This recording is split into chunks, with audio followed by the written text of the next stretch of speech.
जीवन के अनमोल सत्य, निंदा से मत घबराओ।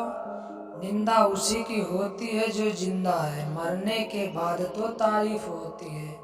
कोई चाहे कितना भी महान क्यों ना हो जाए, पर कुदरत कभी किसी को महान बनने का मौका नहीं देती। कंठ दिया कोयल को तो रूप छीन लिया, रूप दिया मोर को तो इच्छा छीन ली, दी इच्छा इंसान को तो संतोष छीन लिया, दिया संतोष संत को तो संसार छीन लिया। मत करना कभी गुरूर अपने आप पर आए इंसान, ईश्वर ने तेरे और मेरे जैसे कितनों को मिट्टी से बनाकर मिट्टी में मिला दिया। क्रोध एक ऐसी चीज है जिसमें फंसते भी आप हैं और उलझते भी आप हैं, पछताते भी आप हैं और पिछड़ते भी आप हैं। क्रोध का अपना पूरा खानदान होता है। क्रोध की बहन है जिद, क्रोध की पत्नी है हिंसा, क्रोध के बड़े भाई का नाम है अहंकार, माँ का नाम है उपेक्षा, पिता का नाम है भय, निंदा और चुगली। क्रोध की बेटियां हैं, एक मुंह के पास रहती है तो दूसरी कान के पास। ईर्षा इस खानदान की नकचढ़ी बहू है और पोती है घृणा जो सदैव नाक के पास रहती है। क्रोध के पूरे खानदान से हमेशा बचकर रहना। कभी कभी बस इतना ही दिल करता है कि कोई हो जो धीरे से पास आए और कंधे पर हाथ रखकर चुपचाप साथ बैठे। ना कोई सवाल ना कोई जवाब, बस एक होने का एहसास दे। माँ बाप से बेहतर ये कौन कर सकता है।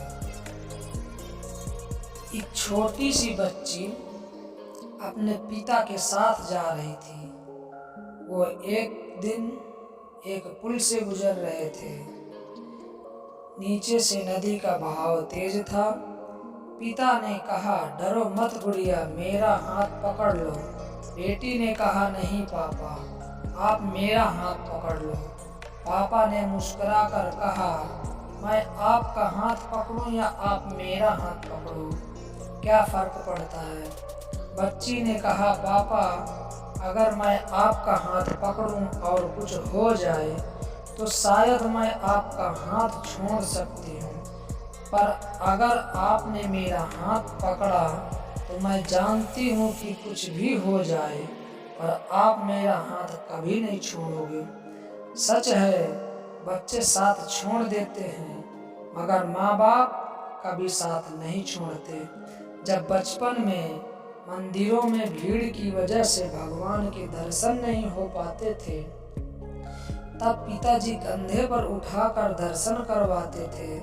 तब इतना नहीं पता था कि जो कंधे पर उठाए हैं वही तो भगवान है। रुतबा, पद या पैसे से तो नहीं होता कि आप कितने श्रेष्ठ हैं, बल्कि आपके आचार विचार और व्यवहार से ये तय करता है कि आप कितने श्रेष्ठ हैं।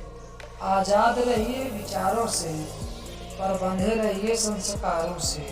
निस्वार्थ कर्म करते रहिए, जो भी होगा अच्छा होगा, थोड़ा देर से होगा पर अच्छा होगा। सबका ख्याल रखना और अपना भी ख्याल रखना। हमेशा मुस्कुराते रहना, कभी अपने लिए तो कभी अपनों के लिए। Thanks for watching.